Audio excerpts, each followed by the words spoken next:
Hello and welcome to another episode of the CIRS Group podcast. I am Barbara, And I'm JC.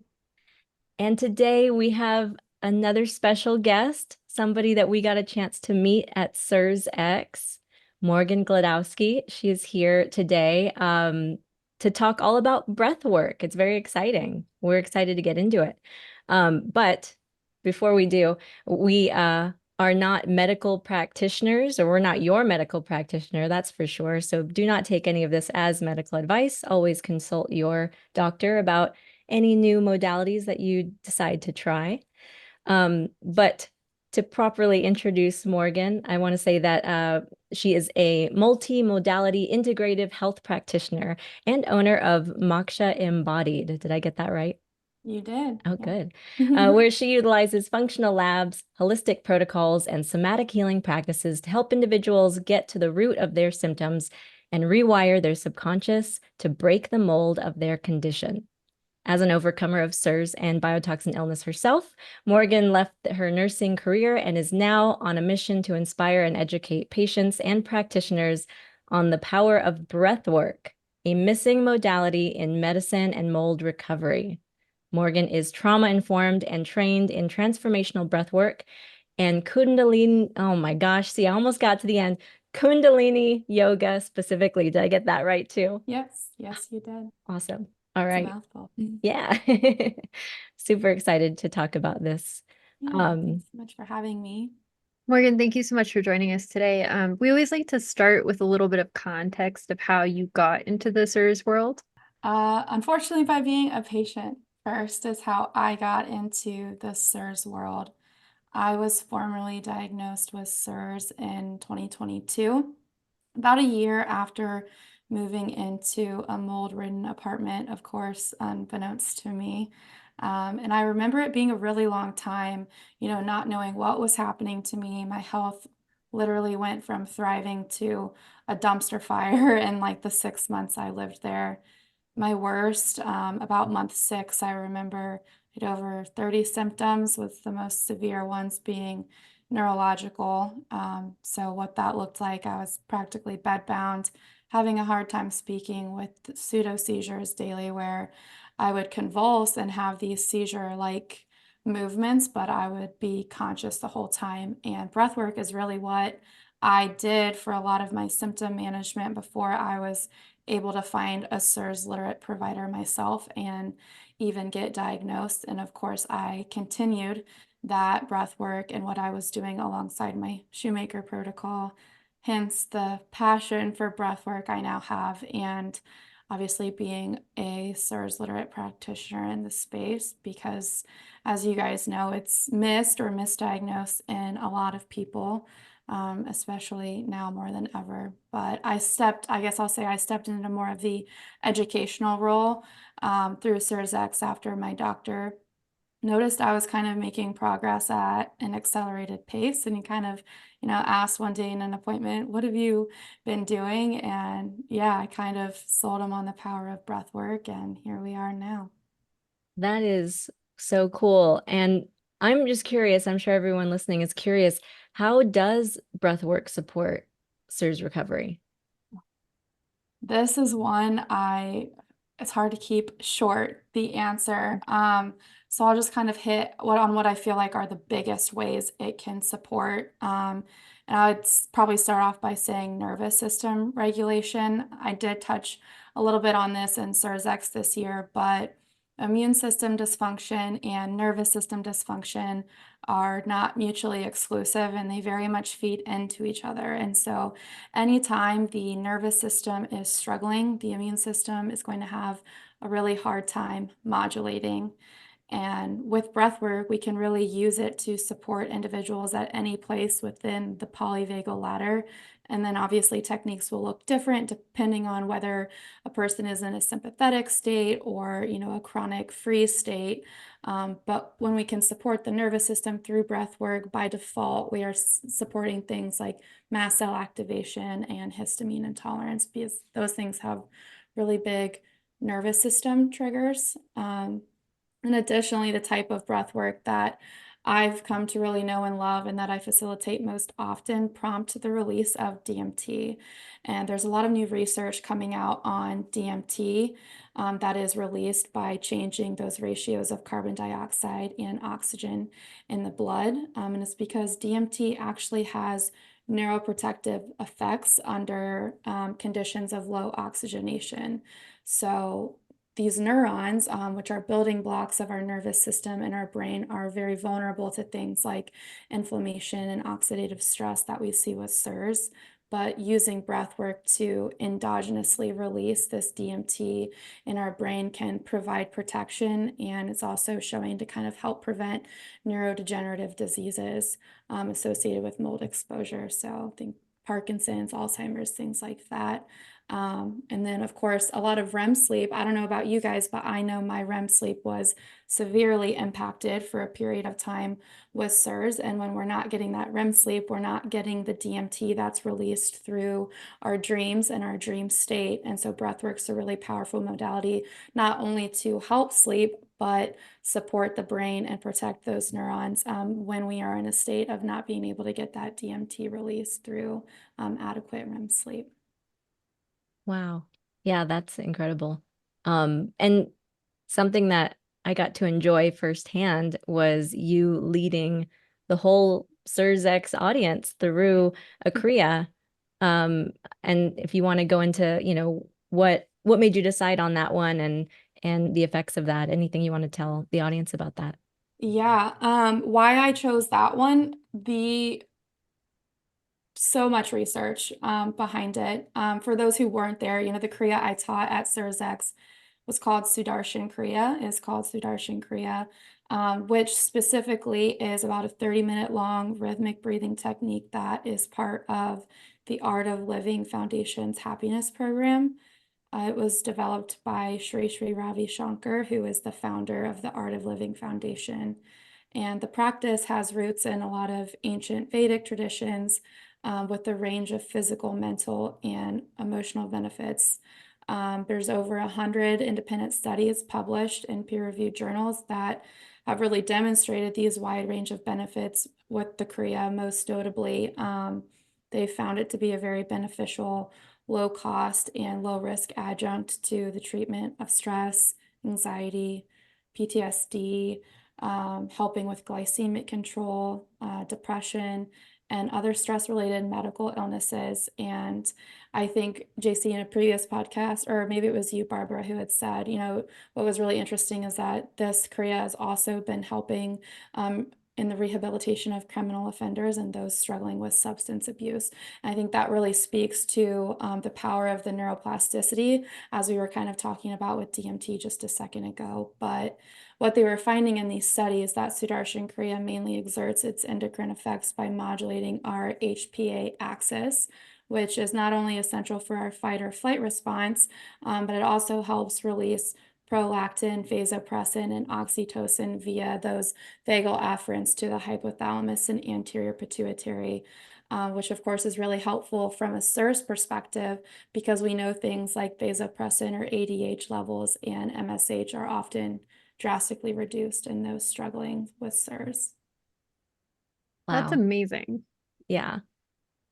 So it sounds like breathwork has a lot of different ways that it can help you and a lot of different people that it could help. But is there a specific, part of the protocol or a specific manifestation of CIRS that specifically benefits from breathwork, or is it more like anyone could benefit? It just depends on the breathwork that you use. I would say literally any CIRS patient any person, it doesn't even have to be a CIRS patient, right? Or someone with CIRS can benefit from breath work. Although, obviously, from my experience and what I see, I think it can absolutely go as the extra mile as far as supporting someone with CIRS. How I kind of describe breath work is it's a beautiful modality that kind of meets you exactly where you're at and has the ability to take you to where you want to go. And the amount of healing, breath work has brought me and I witness it bring to others far surpasses even the physical health benefits of it. It's truly brought me healing on a mental, emotional, and spiritual level as well. I will say the only contraindications to the types of breath work that we're kind of talking about here is pregnancy and a history of like aneurysms or epilepsy. So some things would have to be modified there a bit. But yeah, aside from that, breath work is 100% for you if you're feeling called to experience it. That's so cool.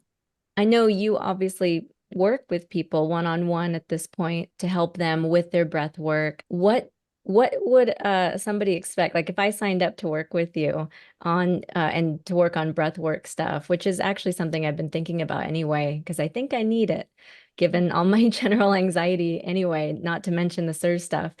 Yeah, what does a session entail and what does that program entail if they work with you? Yeah, so as from a breathwork standpoint, it really depends on what kind of breathwork we're doing. So if we're doing a transformational session or kind of more of a shorter Kundalini Kriya type exercise like what we did at CIRS X, I will say when I'm explaining it to people, those transformational breathwork sessions are usually a little bit longer. They're up to about 2 hours long. And then, of course, prepping for one, I tell people, they'll get the most out of a session by actually avoiding caffeine the day of and not eating shortly before a session. That's because sometimes people can feel a little bit nauseous doing that type of intense breath work if they've just ate.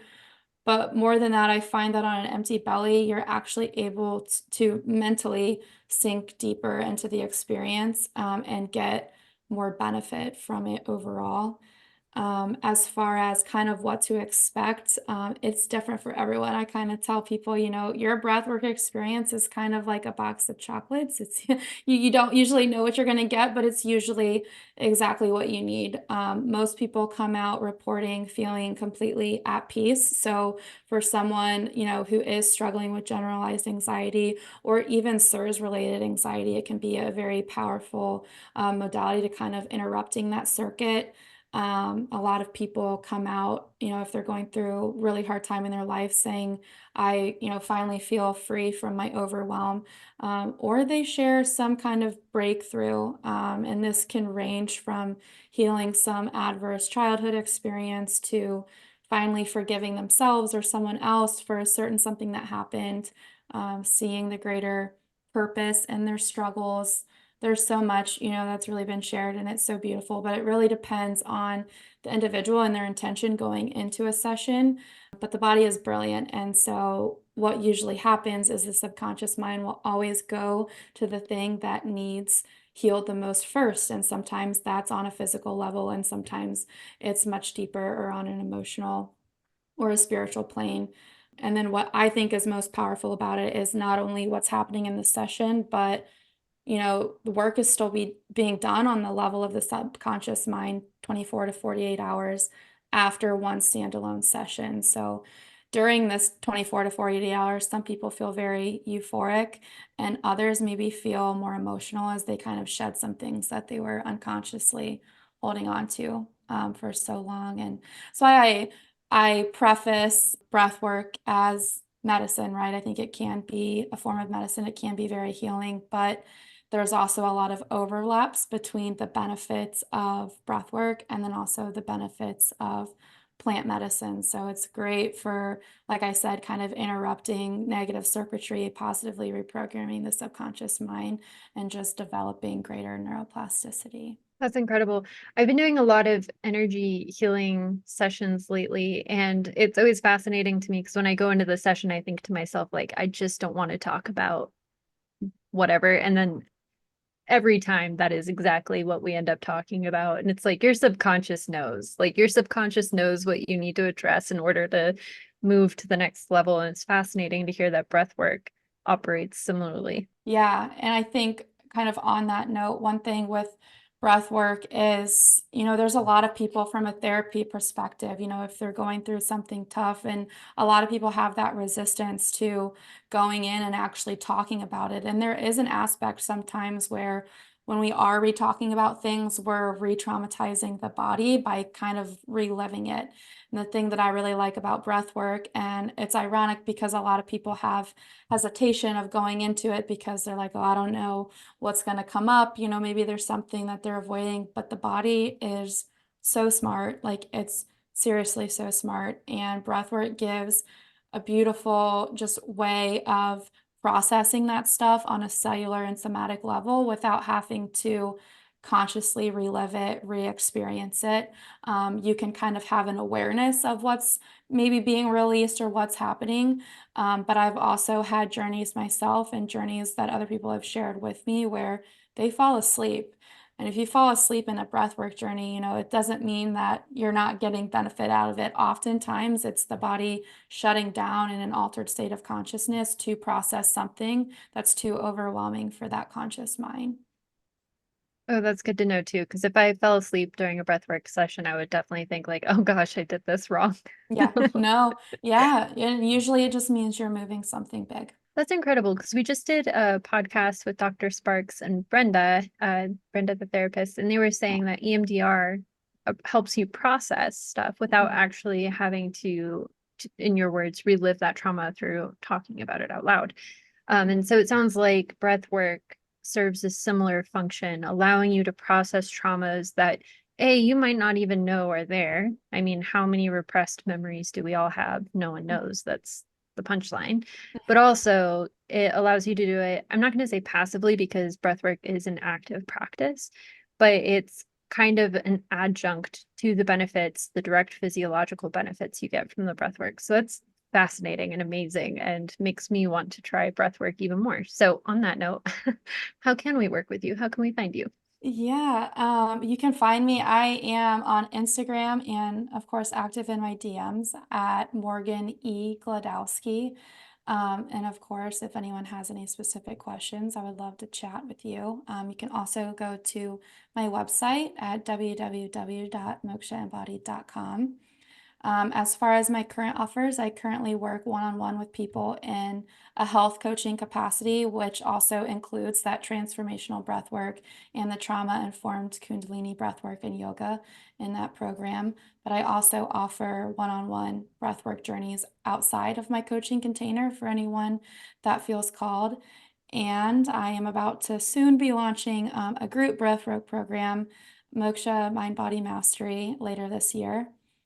So if that interests anyone, I can give you guys a link to the wait list. I am starting to collect people for a wait list just to get, you know, first notice and information on when that is out and live. But this program will be more of a platform of numerous Kriyas geared towards certain health goals, health or otherwise, and will also include regular community calls with me. And then, of course, for anyone who's just maybe not interested in working together, but just wants to know more about breathwork and how it can support them and their CIRS journey, I am a CIRS X Institute course creator. And over on the CIRS X website, there's currently 2 courses over there, one for patients and one for practitioners, more on the science of breathwork and how it can help in mold recovery. That is awesome. And of course, we will have all the links in the description and the show notes for all of that fun stuff. Was there anything else you wanted to share before we wrap up?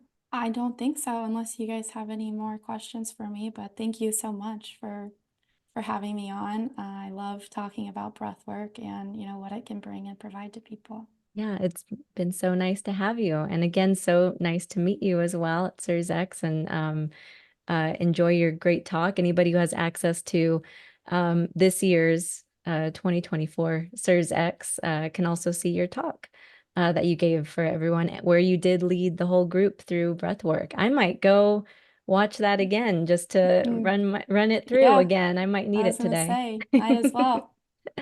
That's awesome. Thank you so much for joining us today, Morgan. It's always a pleasure to talk to you.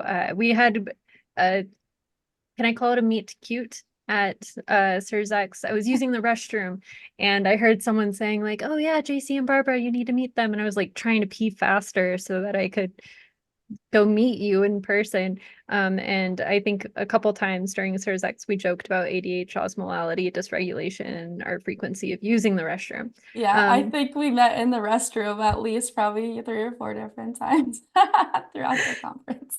So I know that I'm But looking forward to seeing more of your work with breathwork and connecting with you next year at CIRS, hopefully. yes, I will be there. Can't wait to see you both there. We'll check out all the links down below. And in the meantime, if you're looking for more resources and support in your CIRS journey, you can join us over at theCIRSgroup.com. We'll see you there.